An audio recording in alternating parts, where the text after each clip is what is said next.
प्रिय छात्र एवं छात्राओं, मैं संजय सिविल फोरम में आपका दिल से हार्दिक स्वागत करता हूँ। आज 4 नवंबर दिन मंगलवार है। आज बजरंगबली माँ दुर्गा का दिन। तो जैसा कि आप जान रहे हैं कि मैं वीडियो बराबर दे रहा हूँ। आज मंगलवार का दिन माँ दुर्गा, माँ बजरंगबली के दिन है। तो सनातन हिंदू धर्म में जितने भी देवी देवता हैं, चाहे वो दुर्गा हो, काली हो, लक्ष्मी हो, सरस्वती हो, भगवान शिव हो, विष्णु हो, ब्रह्मा हो, कार्तिक हो, गणेश हो, भगवान सूर्य हो, इस तमाम सारे हिंदू देवी देवता की मूर्तियाँ जो मंदिर मंदिर में स्थापित हुई, वह गुप्त काल में ही हुई। भगवान विष्णु के साथ लक्ष्मी की पूजा, माँ शेरों वाली के साथ जो है कार्तिक गणेश की पूजा, भगवान भोले के नाथ पार्वती के साथ पार्वती की पूजा, ये सभी गुप्त काल में शुरू हुई। तो जैसा कि आप निरंतर अपने अभ्यास में लगे हुए हैं, 71वीं बीपीएससी की पीटी की रिजल्ट संभवतः 1 हफ्ता 10 दिन के अंदर आ रही है और इसका मेंस अप्रैल में होगा। और बहुत सारे छात्र जो 17वीं बीपीएससी का मेंस अप्रैल 2 नवंबर में लिखे हैं यानी अप्रैल में 2025 में लिखे हैं, उसका भी रिजल्ट 17वीं जो मुख्य परीक्षा का रिजल्ट नवंबर के लास्ट या दिसंबर के फर्स्ट वीक में आ रही है। और मुझे आशा ही नहीं, पूर्ण आशा है अपने बच्चे पर कि वो 17वीं बीपीएससी का जो मेंस का रिजल्ट है, वो बहुत ही अच्छे से रिजल्ट में आने वाले हैं। दिसंबर में इंटरव्यू शुरू होगी और मैं बार-बार उनको प्रेरित कर रहा हूँ अपने वीडियो के माध्यम से फ़ोन करके भी, आप इंटरव्यू की बहुत अच्छी तैयारी करें और जैसा आपने मेंस में परफ़ॉर्मेंस किया है और इंटरव्यू में भी अच्छी सी परफ़ॉर्मेंस कर कर बिहार के रैंकर बनकर आप विजय हासिल हो, क्योंकि आप जब विजय हासिल होंगे, तो मेरी बहुत बड़ी जीत होगी, है ना? तो मेरी शुभकामना तमाम छात्र के लिए है, जो अपने गहन अध्ययन और सिर्फ़ अपनी तैयारी पर विश्वास कर रहे हैं, अपने खुद पर विश्वास कर रहे हैं, उसकी जीत पक्की है। क्योंकि जो लोग अपने पर विश्वास करते हैं, अपने कर्म पर विश्वास करते हैं और अपनी रणनीति पर विश्वास करते हैं, उसका भगवान का आशीर्वाद मिलना तय है और उसकी जीत बड़ी पक्की है, यानी बहुत बड़ी जीत है। तो मैं फिर वीडियो शुरू कर रहा हूँ, ध्यान दीजिए। तो मध्यकालीन इतिहास। फ्रेंड्स, क्योंकि मैं कल बाहर जा रहा हूँ, इलेक्शन का समय है, कल मेरी वोटिंग है, परसों वोटिंग है, तो मैं लगातार, चूँकि कॉलेज भी बंद हो रही है, तो मैं करीब 15 दिन के बाद वीडियो दे पाऊँगा, क्योंकि कल मैं जा रहा हूँ, आज भी मेरी क्लास है, सेकंड टाइम, इसलिए मैं आज वीडियो दे रहा हूँ, 15 दिन के बाद मैं दूँगा। तो मैं बताया था मध्यकाल इतिहास, है ना? तो फ्रेंड्स ध्यान दीजिए, आधुनिक भारत के इतिहास और प्राचीन भारत के इतिहास के बीच की कड़ी है मध्यकाल, है ना? और मैं आधुनिक भारत के इतिहास को एक-एक चैप्टर को सीक्वेंस के द्वारा पूरी सिलेबस को मैं वीडियो में पढ़ा चुका हूँ और प्राचीन भारत के भी पूरी जो चैप्टर है, सीक्वेंस में पूरी कॉन्सेप्ट को लेते हुए मैं पढ़ा चुका हूँ। क्योंकि आप बहुत सारे वीडियो से लाभ लेते हैं, बहुत सारे बच्चे लाभ लिए हैं, क्योंकि आपकी लाभ अच्छी हो यानी मेरे से ज़्यादा जानकारी हो, मैं इसलिए वीडियो देता हूँ। तो मध्यकाल में मैं शुरू किया था मोहम्मद गजनी और मोहम्मद गौरी। तो मोहम्मद गौरी भारत में तुर्क सत्ता को तराइन के द्वितीय युद्ध के बाद स्थापित कर चुके हैं और उनका जो दास है, जो बहुत करीब दास था कुतुबुद्दीन ऐबक, वो दिल्ली सल्तनत के संस्थापक हैं, है ना? तो मैं दिल्ली सल्तनत को लेकर आया हूँ। दिल्ली सल्तनत जो 1206 से लेकर 1290 है। तो फ्रेंड्स ध्यान दीजिए, दिल्ली सल्तनत 1206 से 1290 है। फिर मध्यकाल में इतिहास में दूसरा जो वंश है, जिसका नाम खिलजी वंश है, वो 1290 से 1320 है। फिर मध्यकाल में जो तीसरा वंश है, वो तुगलक वंश है, वो 1320 से लेकर 1413 है।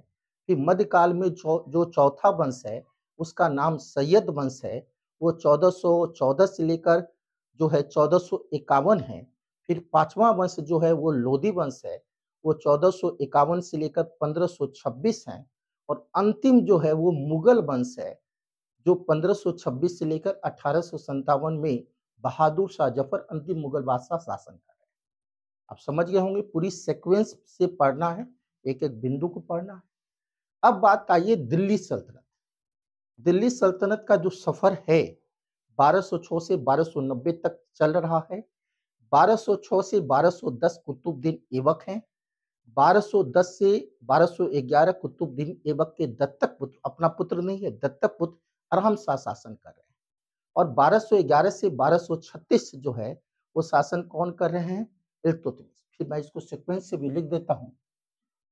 कुतुबुद्दीन ऐबक 1206 से 10, अरहम शाह 1210 से 11, इल्तुतमिश 1211 से 36, भारत की पहली महिला सुल्तान रजिया सुल्तान 1236 से 40, बहराम शाह 1240 से 42, मसूद शाह 1246 से 66, गयासुद्दीन बलबन 1266 से 1287 और कैकुबाद 1287 से 1290। और परंतु कैकुबाद के जो लकवा ग्रसित पुत्र थे कैमुर्स, वो 3 महीना तक शासन किया था, है ना, और 1290 में ही शासन किया था, इसलिए गुलाम वंश के अंतिम राजा कैमुर्स को माना जाता है। पूरी सीक्वेंस को मैं लिखा हूं और इसी ढंग से खिलजी वंश, तुगलक वंश, सैयद वंश, लोदी वंश और मुगल वंश की पूरी क्रम के द्वारा और पूरी कहानी के द्वारा एक एक फैक्ट को, एक एक कॉन्सेप्ट को पढ़कर पूरे मध्यकाल में पकड़ बनाई जा सकती है ना। अब आइए, मैं किस किरदार को लेकर शुरू हो रहा हूं, जो कि पूर्व के वीडियो में बताया था कुतुबुद्दीन ऐबक के बारे में, और आज मैं बता रहा हूं इल्तुतमिश, है ना। तो इल्तुतमिश भी गुलाम है, कुतुबुद्दीन ऐबक भी गुलाम है और बलबन भी गुलाम है, इसलिए इसको हम गुलाम वंश भी कहते हैं। जो इल्तुतमिश है, चूंकि कुतुबुद्दीन ऐबक को कोई अपना पुत्र नहीं है, वो गोद लिया पुत्र है, दत्तक पुत्र है, आराम से अपना पुत्र नहीं है। और कुतुबुद्दीन ऐबक की 3 पुत्रियां हैं और 3 पुत्री में इल्तुतमिश उसका दामाद है कुतुबुद्दीन ऐबक का, तो दास है।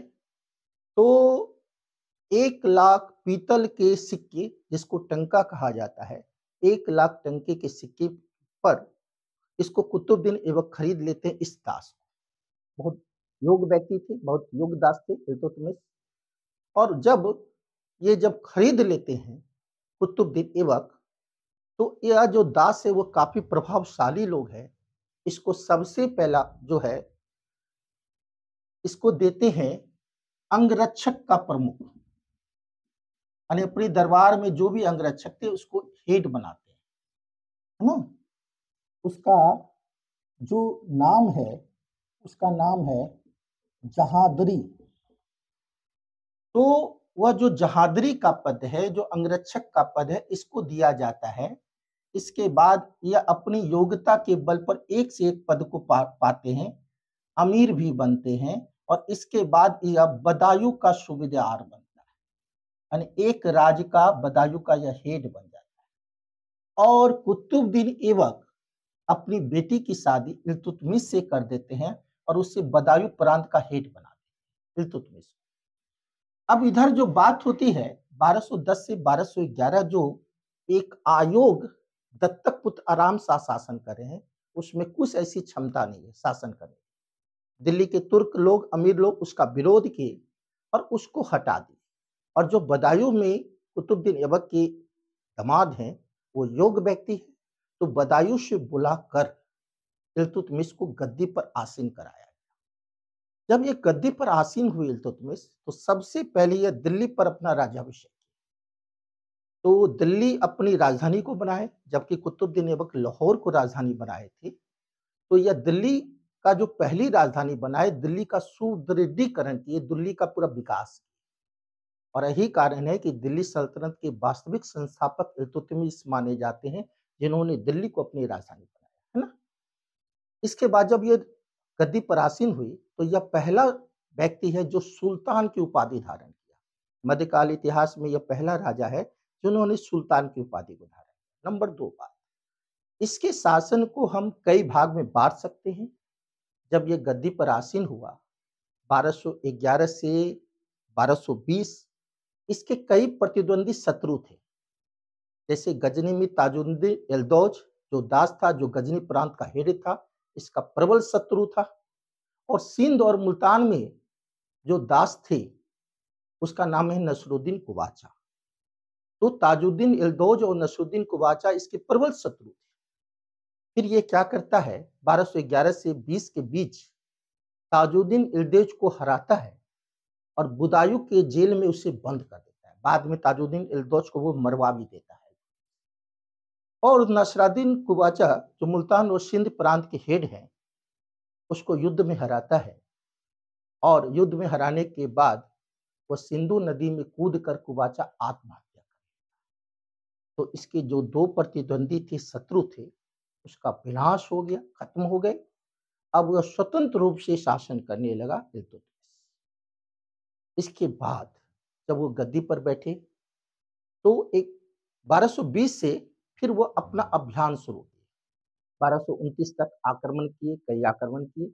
और उसी समय इल्तुतमिश के समय मंगोल का आक्रमण, और इस मंगोल के आक्रमण को इल्तुतमिश का पुत्र नासरुद्दीन बड़ी वीरता पूर्वक लड़ा, और लड़ते हुए नासरुद्दीन की मृत्यु हो जाती है, इल्तुतमिश के पुत्र की मृत्यु हो जाती है। इसके बाद इल्तुतमिश राजस्थान का जो सबसे बड़ा किला है, जो 70 राजा उस किला को नहीं जीत पाए थे, रणथंभौर का किला, उसको जीतने में इल्तुतमिश सफल हो जाता है। ग्वालियर के जो राजा महलक देव थे, उसको भी पराजित करते हैं।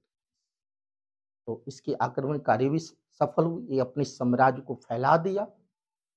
इसके बाद इल्तुतमिश जो विकास किया, सबसे पहले वो क्या किया, इक्केदारी प्रथा को शुरू किया। ये हर इक्ता से वह रेवेन्यू लिया, छोटा-छोटा खंड कर।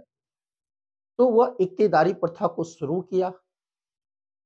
पूरे 40 तुर्क सरदार का तुर्क ए चहलगानी बनवाया। इसके बाद वो क्या किया कि वह जो कुतुब मीनार है, उसकी नींव को रखवाया था कुतुबुद्दीन ऐबक। लेकिन एक मंजिल बनते-बनते ऐबक की मृत्यु हो गई थी। तो कुतुब मीनार को पूर्ण रूप से निर्माण करवाया इल्तुतमिश। और कुतुब मीनार के बगल में ही एक मकबरा बनवाया, शमसी मदरसा का निर्माण किया। और उसके बगल में एक मस्जिद बनवाया, सुल्तानगढ़ी का मस्जिद, जो भारत की पहली मस्जिद है। इसमें नासरुद्दीन महमूद को दफनाया गया है, जो इल्तुतमिश के पुत्र हैं। तो सुल्तानगढ़ी का मकबरा कुतुब मीनार के बगल में है, जो अपने पुत्र जो मर गए थे नासरुद्दीन मंगोल आक्रमण में, उसके याद में वह सुल्तानगढ़ी का मकबरा बनाया, जो भारत की पहली मस्जिद मानी जाती है ना। इसके बाद वो अरबी भाषा में चांदी का जो है शुद्ध सिक्के चलाए, चांदी का टंका और पीतल का जीतल का सिक्का चलाया। शमसी मदरसा बना रहा है, खुद का मकबरा बनाया, कुतुब मीनार को पूर्ण करवाया, सुल्तानगढ़ी का मकबरा। तो स्थापत्य कला के क्षेत्र में भी इल्तुतमिश का बहुत बड़ा योगदान है। तो यह एक सफल राजा माना जा सकता है, अपनी साम्राज्य को भी विस्तार कर रहा है। इसके बाद इसके शासनकाल में सभी अमीर खुश हैं, और यह स्थापत्य कला के क्षेत्र में भी काम कर रहा है। मैं निश्चित तौर पर इस शख्स को कह सकता हूँ कि दिल्ली सल्तनत का यह पहला राजा है जो वास्तविक संस्थापक कहलाने योग्य है ना। उस शख्स का नाम है इल्तुतमिश। तो फ्रेंड्स, मैं इल्तुतमिश को बोला हूँ क्योंकि लंबे समय के बाद फिर मैं वीडियो को दूंगा। धैर्य रखें, पेशेंस रखें, अपनी तैयारी में लगे रहें। जब तक आप बड़ी जीत को नहीं लेते हैं, तब तक अपने धैर्य और साहस को बरकरार रखते हुए, अपनी रणनीति पर और अपने खुद पर विश्वास करते हुए आप मंजिल में संघर्ष करते रहें। निश्चित तौर पर कामयाबी मिलेगी। हमसे जो हो सकेगा हम बच्चे के लिए हमेशा करते हैं और करते रहेंगे। इसी के साथ अपनी वाणी और वीडियो को विराम देता हूँ। धन्यवाद।